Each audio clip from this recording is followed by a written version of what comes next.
Far out in the uncharted backwaters of the unfashionable end of the western spiral arm of the galaxy lies a small, unregarded yellow sun. Orbiting this at a distance of roughly 92 million miles is an utterly insignificant little blue-green planet whose ape-descended life forms are so amazingly primitive that two of them think doing a podcast called Digital Watches Are a Pretty Neat Idea is a pretty neat idea. They are Jeff and Brian.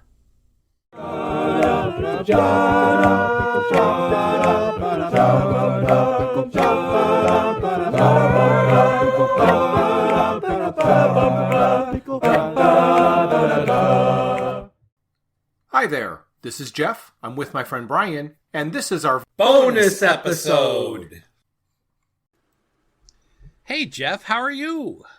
Well, I'm doing great, Brian. How are you? Well, frankly, Jeff, I'm feeling a little batty. Batty? Why are you feeling batty? Oh, it's all about this cover picture. Have you seen this thing? I have. That is a frightening depiction of Agrajag. Yeah, it is. Agrajag at his best, I think, huh? Yes. He's red. He's got the teeth that go every direction. He's got 3 eyes. Looks like he's got Band-Aids. Yep. Crossing an X all over his wings, which have holes in them. Oh gosh, yep.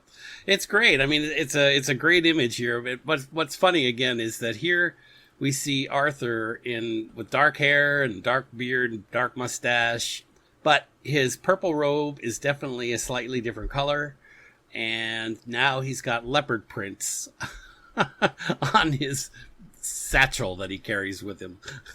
Yes, well, that bag keeps changing on him. Yeah, it does. It does. We know it does, as he's matter transmitted through the different areas that he's going to. Yes.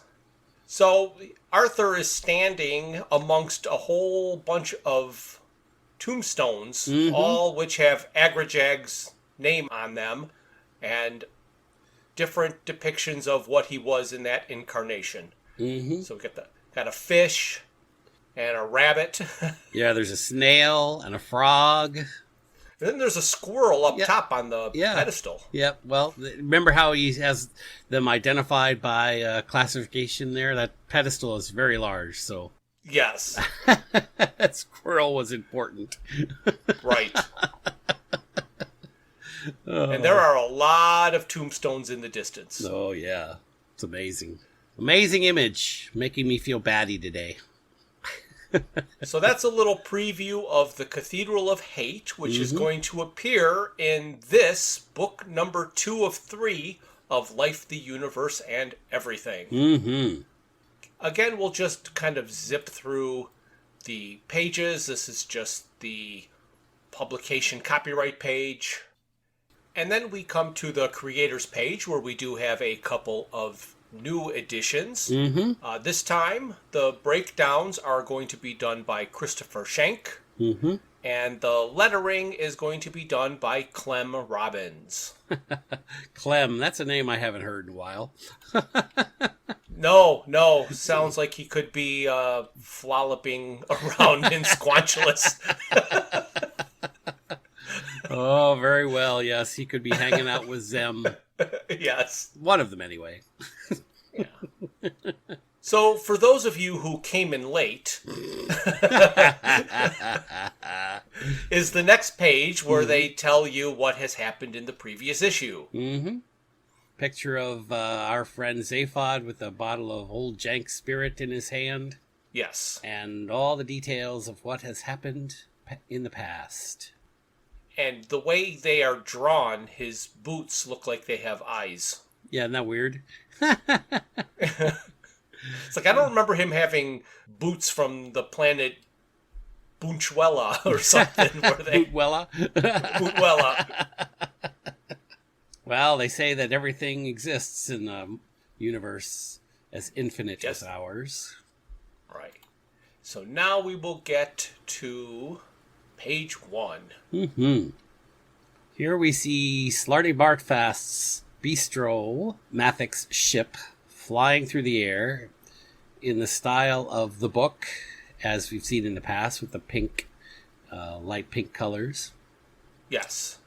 top panel shows Arthur and Ford clinging to a sofa. And on the bottom panel, we see our two friends from Cricket saying, "It'll have to go." Yes. That is quite a ship, though. The Bistromath ship is really quite fantastic. It's very spiky. But at least they're consistent. Now they're using these circles and half moon shapes to show the effect of the ship flying through space. Yes. So we are now back on Slarty Bartfast's ship, the Bistromath, where they were all sitting around a big dining table and having dinner, and Slarty Bartfast is explaining how Cricket was transformed from charming and delightful, intelligent, ordinary people into charming, delightful, intelligent, manic xenophobes. And then Arthur asks the question as he's sitting at the table, "What do I do with this chicken?" And he's saying, just toy with it any way you like.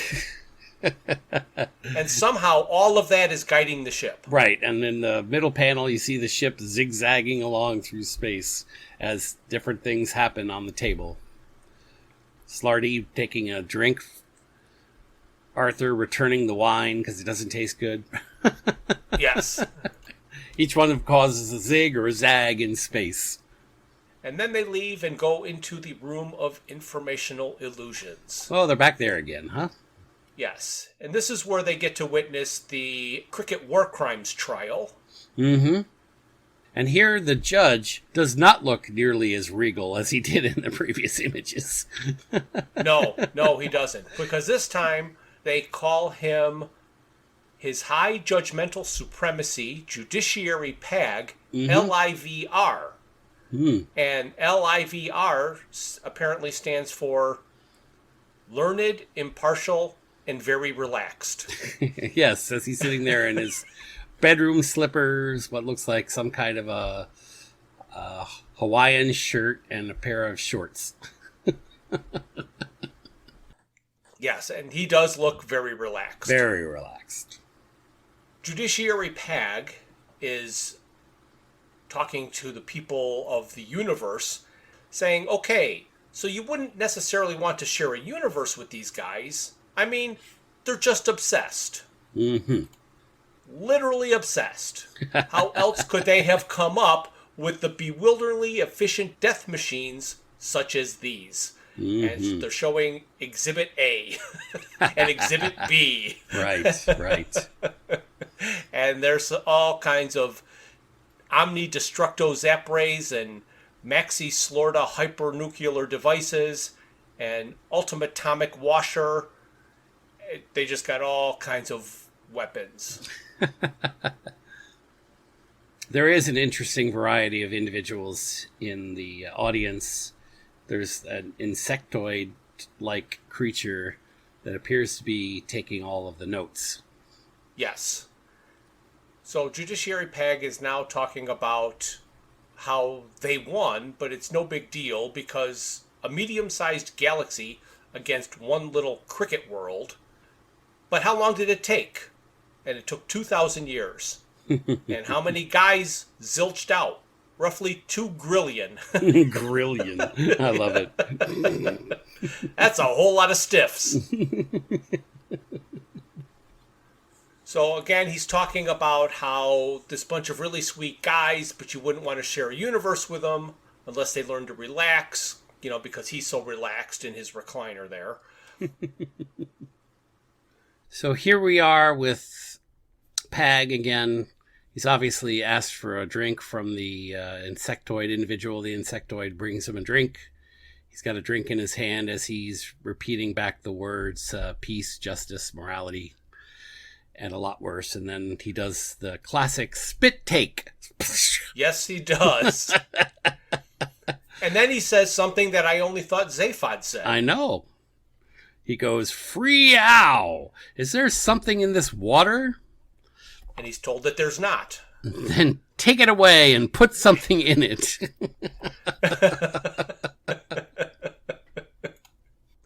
Oh, gosh, that's great. And then Pag goes on to say that he's come up with an idea. Yes. And the next page begins his description. So Pag had this idea that if they encased the whole planet of cricket in a slow time envelope, life would continue real laid back and extremely slow.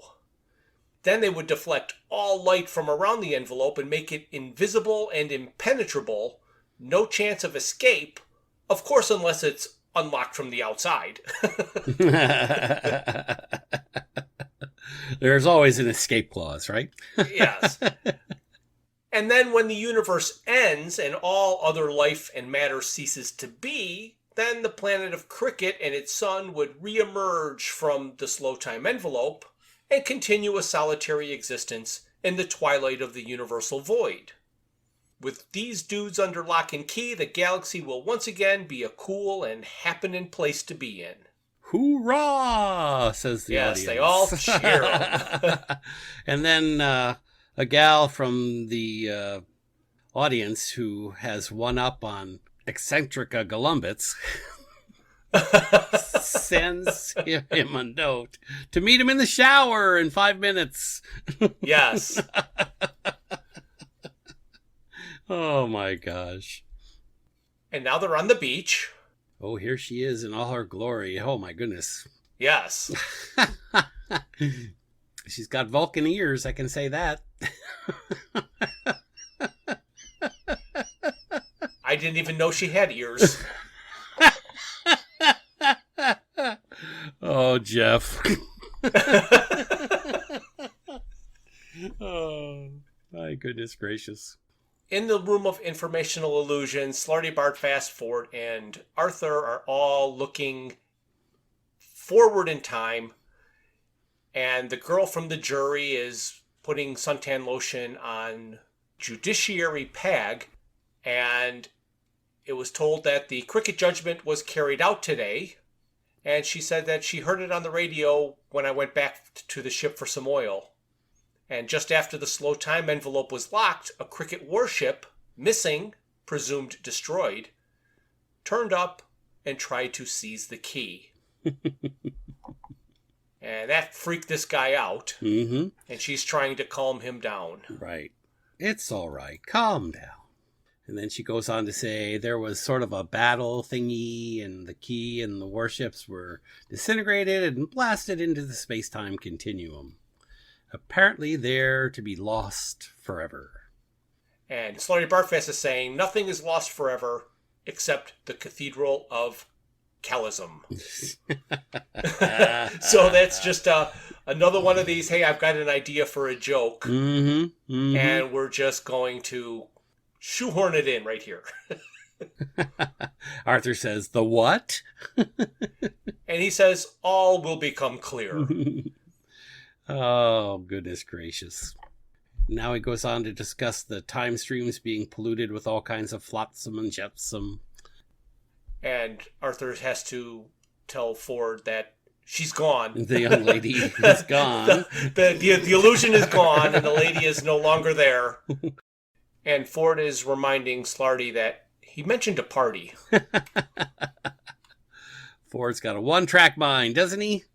He does. And for some reason, they seem to be traveling down a set of stairs to get out of the room of illusions, which is kind of odd.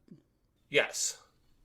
So here's where Slarty starts talking about the campaign for real time, which he will tell you about later. But I love this, though.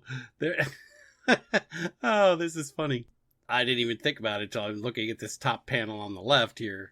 Of course, it's a bistro or bistro math. You know, his ship is a bistro. So right. After leaving the room of illusions, they go to the coat check. The coat check, yes. Where there's a robot handing him his robes so he can put them back on. Oh, that's a nice bit of comic drawing there, because obviously that is not in the book. No. And then they head towards the bathroom. Now, I remember this scene in the book, but I forgot what they're doing. That's how they transport out of the ship, I think. This is the transporter room. And they cram themselves in, And there's Arthur and Ford and Slarty, and Slarty's holding onto the chain that's going to flush the toilet. Right. And of course, the kerploosh sound is made in the bottom as they vanish into space, or out of space. Out of space. I totally forgot how disjointed this book is. Right. Because it's all over the freaking place. It jumps and is talking about time travel being regarded as a menace, and history is being polluted. And they use the Lalafa poet, who wrote all of the finest poems in existence, the songs of the long land. Right. And there's a whole page describing the writing of those pieces of poetry to the lovely woman who fell in love with him all over again after reading his poetry. Yes. And then, shortly after the invention of time travel, some major correcting fluid manufacturer decided that they wanted to capitalize. Oh, again, some brilliant drawing here as the executives step out of a container that looks like a whiteout bottle. Yes, it's very reminiscent of a TARDIS, though. Oh, yes, it is. In the previous picture, it looks like a TARDIS at the bottom, and the whiteout container on the top. Yes. Oh, that's so funny. And then they convince the artist to use some whiteout while he's writing his poetry. He made the cover of Vanity Fair. Oh, gosh.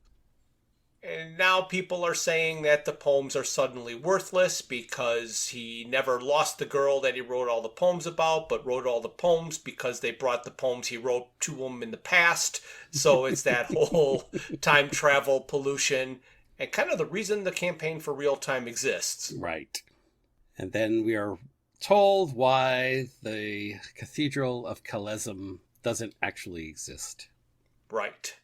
So it goes on to describe how the new ion refinery had to go back so far in time to be created and built on time that it actually preceded the creation of the Cathedral of Kalezim. So the cathedral, in fact, was never built.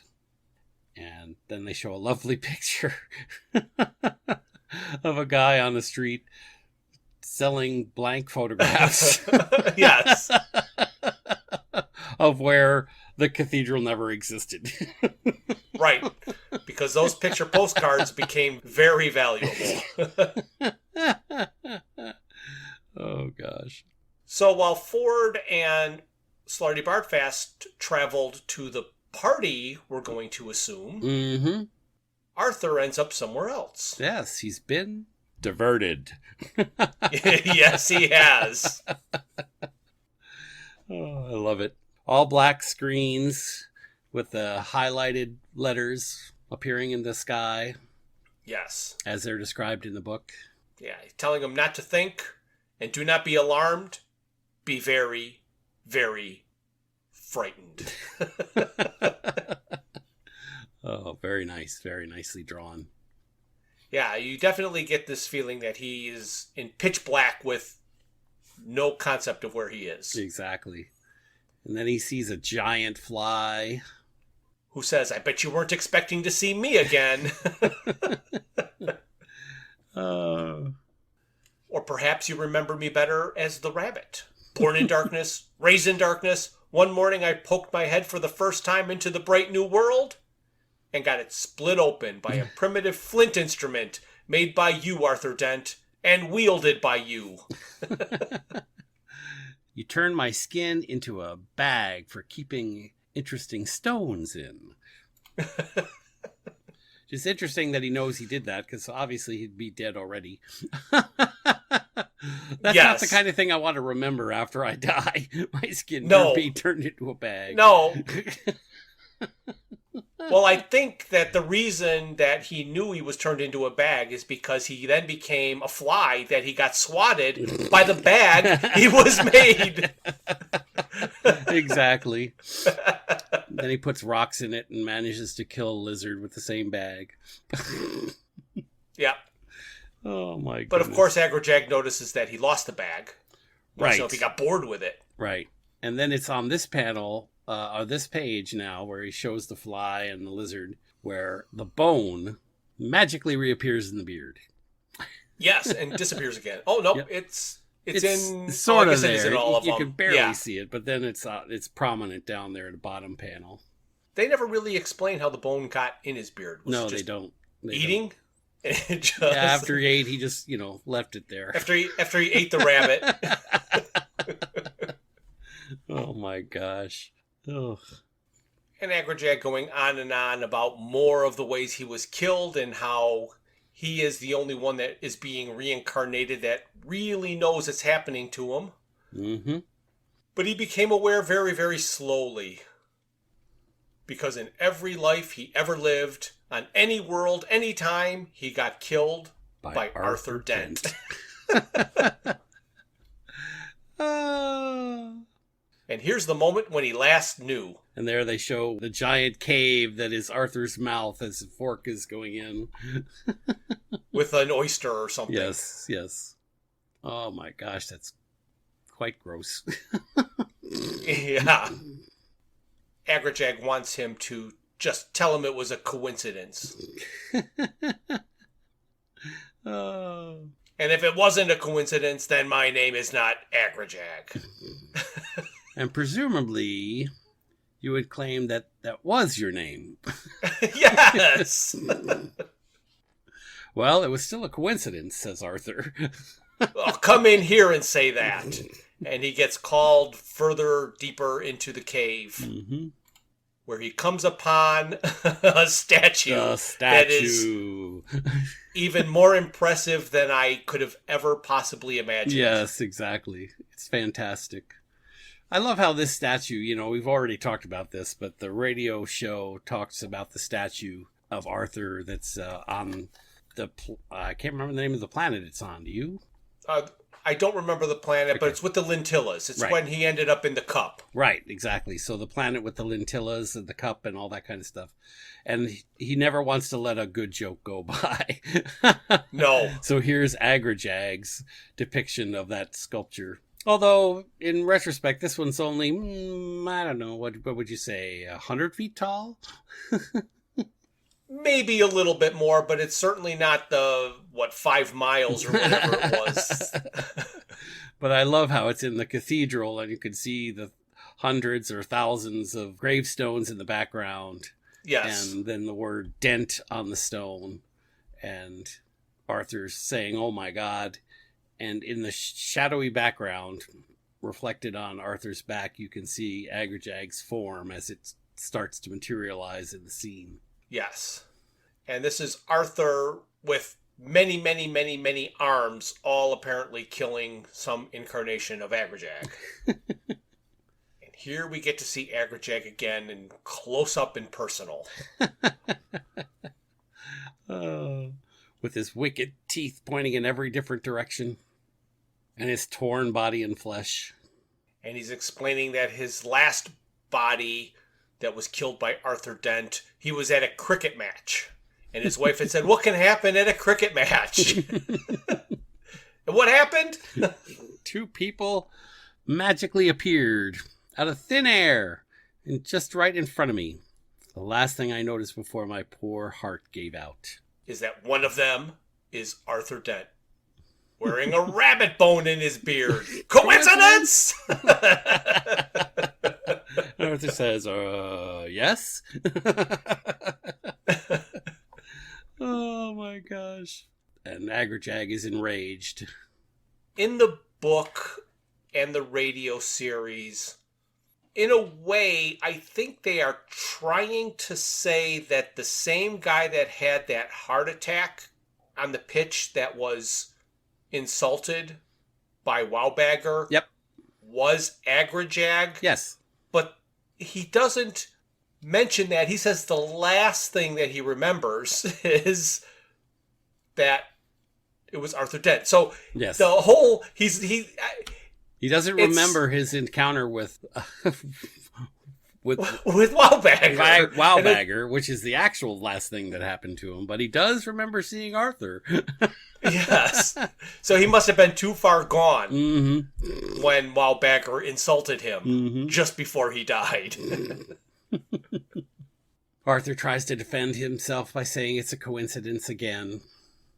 And to go back for just a second, Agrajag also doesn't say, and my name happened to be Arthur Philip Deodat.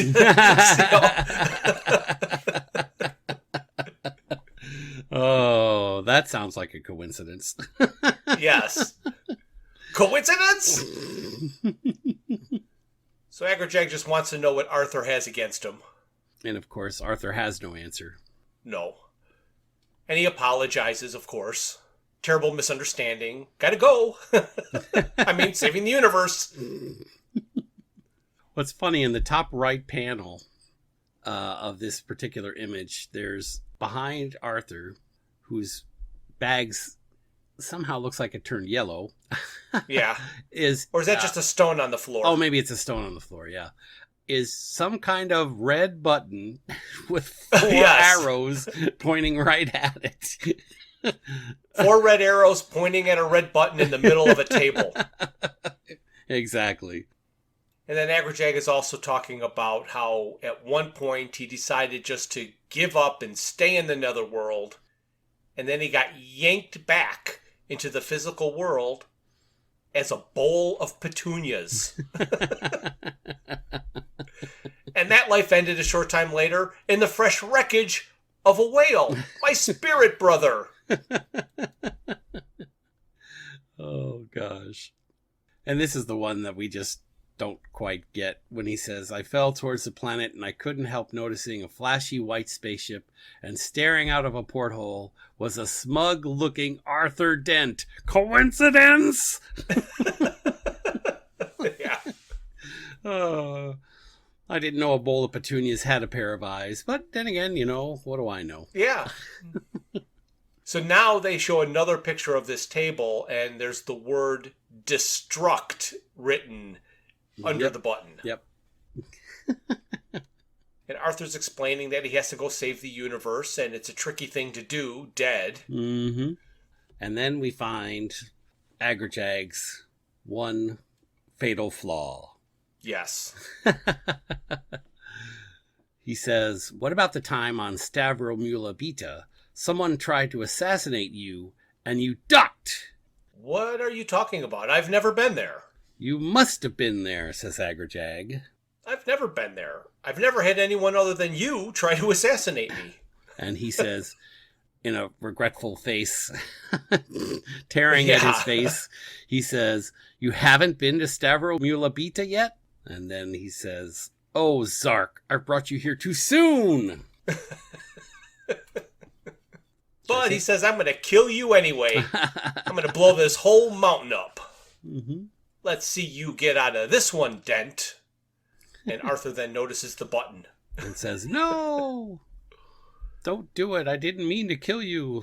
And he flies after him as Agrajag gets prepared to hit the button and trips and just flattens Agrajag out against the rock, smashing his head into the button. It's pretty thin-skinned. He just kind of pops. Yes, exactly. You've done it again, eh? What do you want from me? Blood? And then his dying head falls and actually presses the button. There you go. Uh-huh. And then the obligatory chase scene as Arthur runs madly out of the mountain. And then there's an explosion and he's thrown forward. Wow, we've never seen that before anywhere.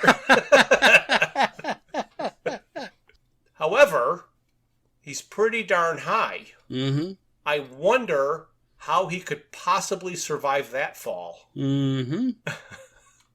And in the next page, the avalanche began. And then it says that Arthur suddenly felt the force of the word landslide in a way that had never been apparent to him before. I guess you cannot truly appreciate a landslide until you have been in a landslide.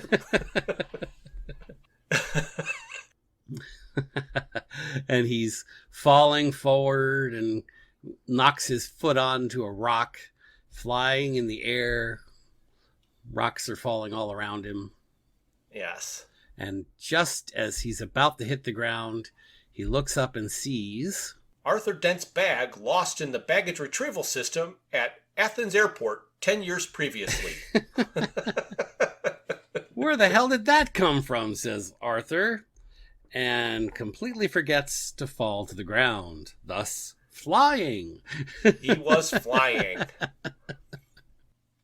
And Arthur's like, I missed the ground, but how?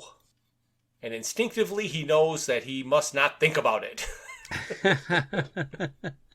For if he did, the laws of gravity would gaze sharply in his direction and demand to know what the hell he was doing up there. So he thought about tulips. Lots of them. It worked. He grew bored with this train of thought and tried a new one. Mm-hmm. Like, what was in his bag? That must be the only Greek olive oil still surviving in the universe.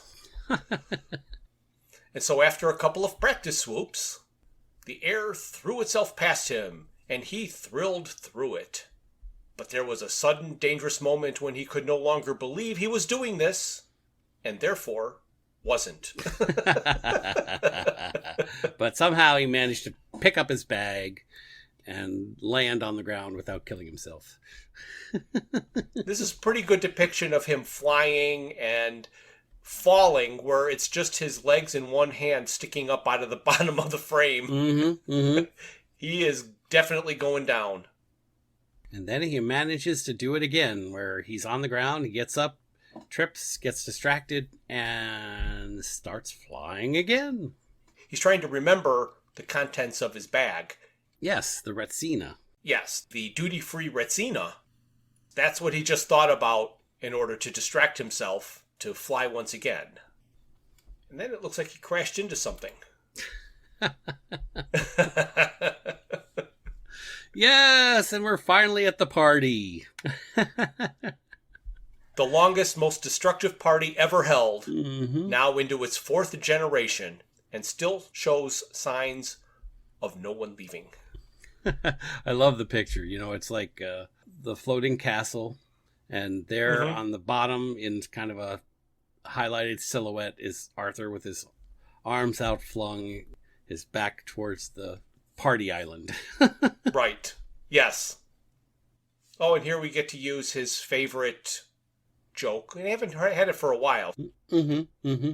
Where he talks about the problems caused by selective breeding and regressive genes, means that all the people at the party are absolutely fanatic partygoers, gibbering idiots, or both. Then there's a picture, next panel in the picture is them in the washroom, which definitely looks like it could use a good wash. Yes. Guy thrown up in the sink. Mm-hmm. A snake at the urinal, and that's not a euphemism.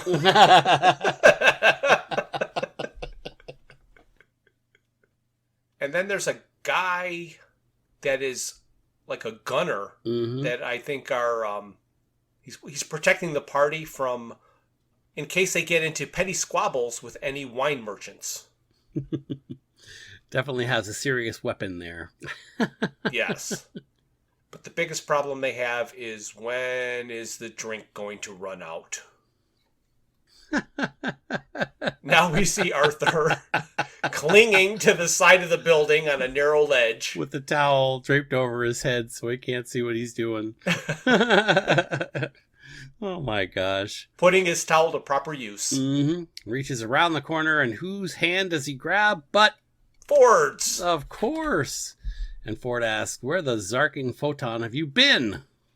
Here and there, you know. He wants to know what they're doing up here. It's that stupid party, says Ford. They won't let us in without a bottle, says Slarty Bartfast. And Arthur says, will this do? As he pulls out his Retsina. Yes. And then, wow, what a party. And it looks like the jury chick is there again. Well, I can only see half of her if that's her, right? Yes. Oh my gosh. I always wonder whether these people in the crowd, whether they're actually cartoon characters of the individuals who drew the cartoon. Right. That's their claim to fame. I'm in every cartoon I've ever drawn. And so I'm not quite sure what this is, but there's these flying bat-like creatures that come down and take the Retsina out of Arthur's hand.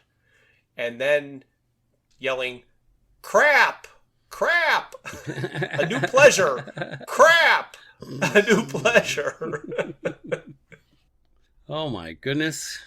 And then down in the bottom panel, we have a gentleman, kind of looks like Elvis, holding a bottle that says Pure Death. Oh, actually, that's the neighbor holding the bottle. That's a green hand. And then what do we got over here? Jerry Garcia.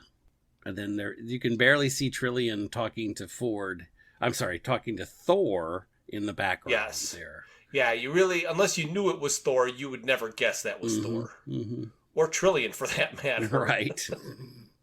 Yeah, this particular image has quite a bit of distracting dimensionality to it. Yes. There's a bottle, what's it called? Sure Death? Mm-hmm. Interesting. Oh my goodness, look at this image of Thor. Yes. He's all chin. He is all chin. They have not named him Thor yet. No, they haven't. And his hand is about the size of Trillian. Yes. And he's leaning against the wall and it cracked. Mm-hmm. Oh, and then here, yes, Trillian does say, have you met Thor? He makes thunder. And Thor asks Arthur if he's got a drink, and Arthur tells him no, so he says, why don't you go get one? And then Trillian says, see you later, Arthur. As he's rubbing his hand. Right. Because Thor crushed it when he shook it. Right, and then Dr. Seuss is in the background here with his big purple hat on. Yeah. Or Willy Wonka. Willy Wonka. Yeah, it could be Willy Wonka. Yep. Or the Mad Hatter. Mm-hmm. I like that they can draw one character that could be many different people for many different people. Exactly. And again, in this book, Trillian has been drawn quite differently than she has everywhere else, where she's become very Jessica Rabbit-ish. Mm-hmm. Mm-hmm. Very glamorous and curvy. Right. And then we've already talked about this joke, but there at the bottom panel, we've got Slarty Bartfast saying the joke that one of the most interesting things about space is how dull it is.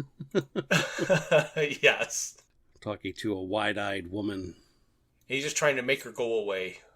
So he keeps going on. Right.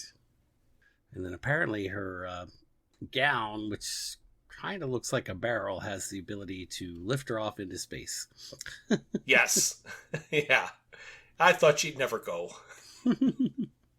And Slarty says, come now, Earthman, we must find the silver bale. Think of the danger to the universe. Like, all right, I'll wander around and see if anyone has seen it. So before you turn the page, mm-hmm. What do you think the award is going to be for? I don't know. It's a comic book. I'm going to say it's got to be Belgium. Belgium? Okay, let's say Belgium. You know, most gratuitous use of the word Belgium in a serious screenplay. That's right. I think they could get away with that on a comic book. Shall we? Yep. So he goes first to a green-looking guy, kind of looks like Yoda. Yeah. Smoking a cigar. Asking him if he's ever seen a silver bale, you know, future of the universe. Mm-hmm. And Ford's dancing with a blue alien, saying he likes her hat. And she doesn't have a hat. Her head. Nice bone structure. As she leans in close and pokes him in the forehead. And then we have the conversation continuing with the Yoda-looking character who looks across between Yoda and, who's that? I can't think of the guy. Insult comic. Don Rickles. Don Rickles. Doesn't he, though? That's exactly, yes, he does. That's exactly who I was thinking about. So Arthur is telling him the tale, and of course the only thing the guy wants to do is get away from Arthur. Yes. And Slarty Bartfast is in the background with some really drunk thing clinging to him, talking about how much they love him. I know too many people that act like that when they're drunk. Yeah. And then, of course, Arthur's drinking something that causes him to start coughing like mad. Yes. Vigorously choking himself. And the Yoda character saying, "Can I join you?" And he starts coughing and hacking. And and then he says, "So invigorating. What an exciting life you must lead. Thank you so much." The gentleman goes running off and says, "Yoo-hoo, Roger, over here. Have you tried this coughing thing?" After the scene with all the coughing. Yes. Some guy with a bunch of gold chains, right, kind of resembling Elvis. Finally approached by the gentleman who won the Rory Award. Yes. Or at least we assume that's we're him, assuming right? that, yes. And the guy looks like he has no eyes, which is really odd. Right, talks out of the side of his mouth. Mm-hmm. Slicked back hair. Oh, he was chewing gum. Mm-hmm. Wrapping it around his finger. And, of course, Arthur is totally unimpressed with the guy. And the guys tell him about this guy in the mountain that wanted to see him. Because he found out that was Arthur Dent. And he's like, "Hey, I've already seen him." And he says, "All right, just telling you, good luck, good night, win awards." What? Like, says Arthur. Yeah. Hey, whatever, do what you do it well. Why? So he's like, "Do it badly, who cares, who gives us what? Get off my back, will you, guy? Just zark off." So this guy who was just trying to be helpful got all upset at Arthur for no apparent reason. Well, there is an apparent reason. Because Betty Boop showed up. Yes, exactly. Gal works her way up to Arthur, who looks like Uma Thurman, at least her hair. Yes. Looks like Uma Thurman. And under her hair. Yeah, well, yeah, her shoulders look a lot like Uma Thurman. Just of this picture. I said Betty Boop, but it really isn't necessarily Betty Boop because Betty Boop's got different hair and she's more cartoonish. But she's very, very glamorous in a Betty Boop type pose. Yes, you're right. Directly underneath her, she's in a profile talking to Arthur and couldn't look worse. Mm-hmm. Absolutely. That is the worst picture. And then below that, in the bottom panel, she looks like a Flintstone. Yep. so she goes from Betty Boop to Uma Thurman to Pebbles. Well, no, there's a Betty Boop to Uma Thurman to I don't even know what kind of creature that would be. Down to Wilma Flintstone. Right.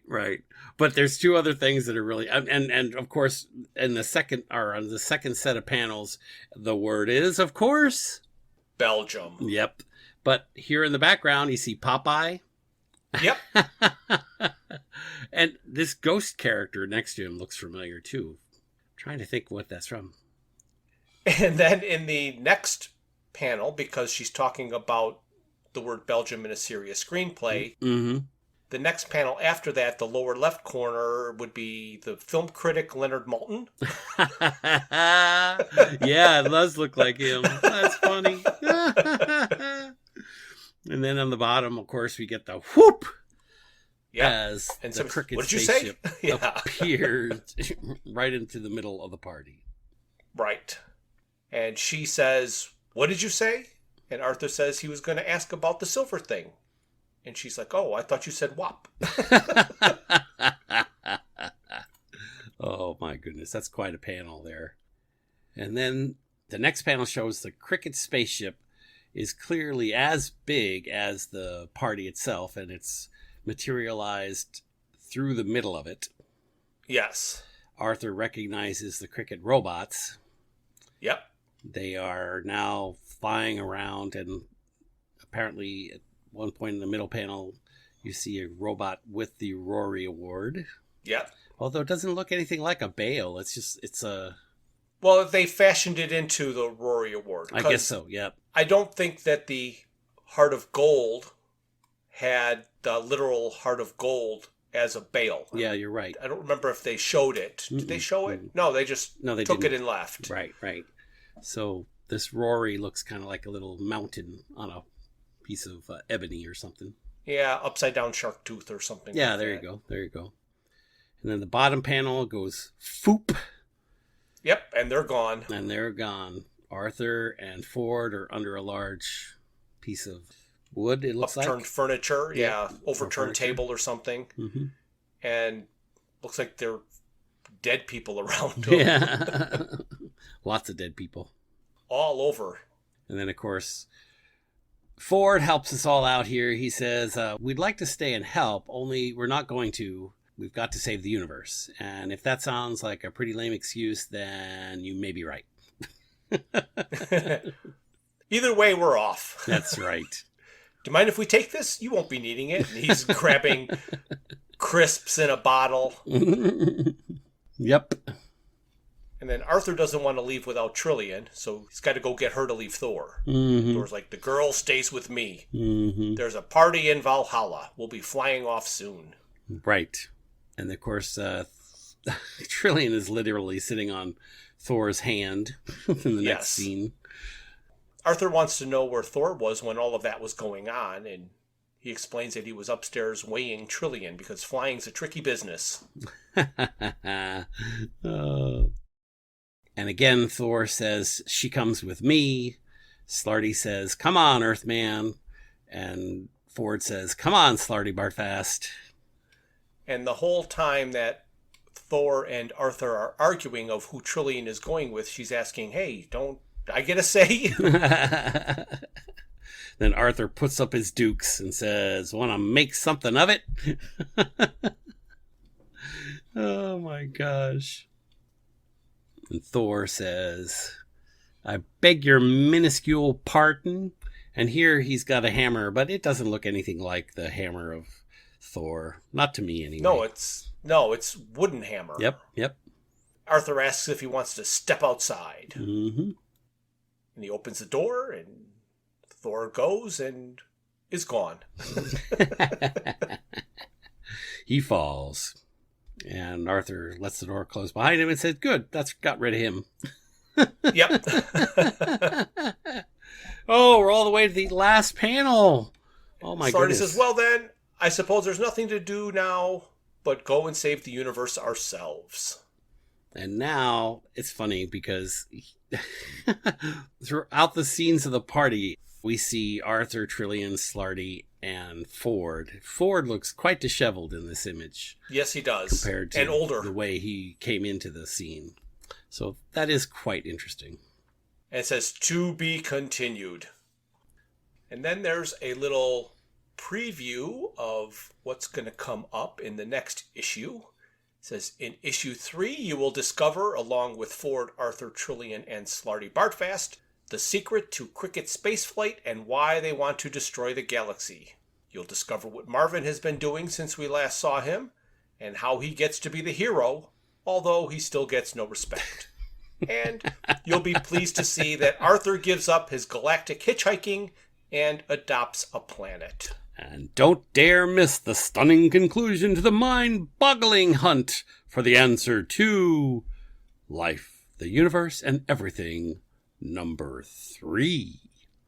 And then there's a picture of Arthur facing off with a cricket robot, and he's got a cricket bat. Thought that the cricket robot might have a cricket ball in his hand, but he doesn't. It's on its way to Arthur, I assume. Yeah. And again, we've got the creators page and all of their bios.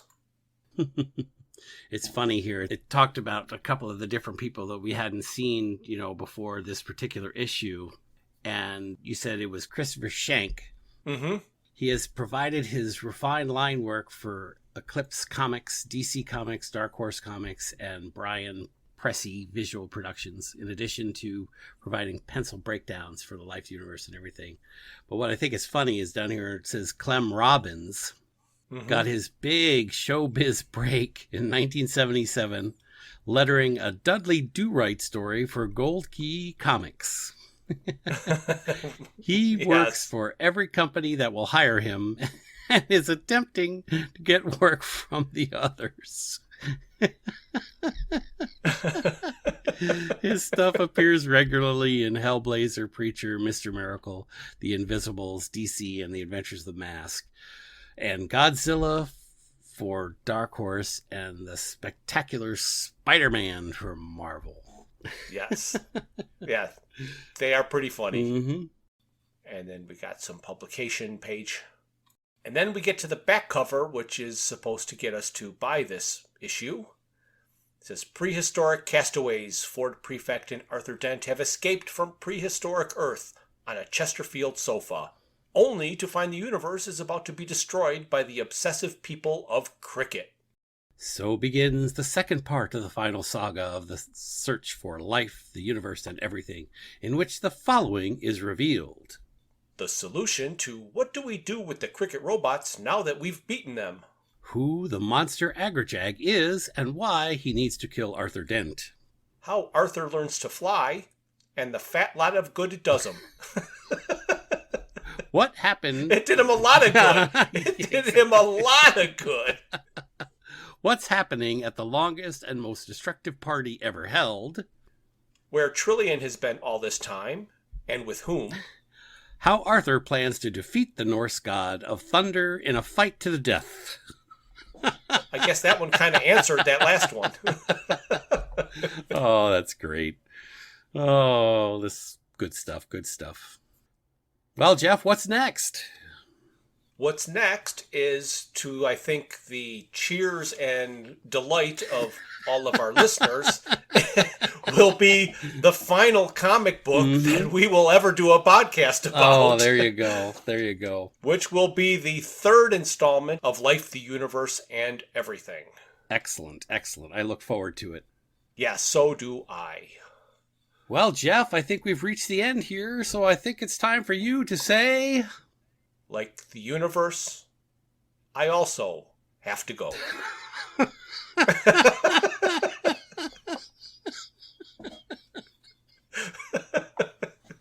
Well, there's nothing stopping you. I mean... No. Bye. Thank you for listening to Digital Watches Are a Pretty Neat Idea. Look for us the first Thursday of every month for a full episode. We will also release a bonus episode later in the month. A very special thanks goes out to Luke, Max, Greg, and Tim Lesnick for arranging and performing our opening theme. We would also like to thank our talented friends and family for their voice work on our introductions and commercials. Visit our website at digitalwatchesareaprettyneatidea.buzzsprout.com, where you can find links to all my Hitchhiker's Guide to the Galaxy inspired t-shirt designs.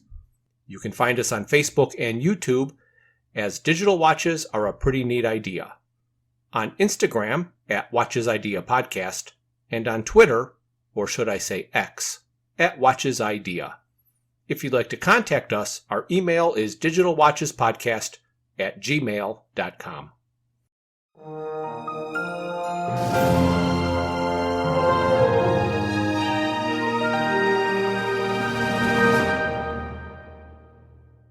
This has been a Froods for Thought production.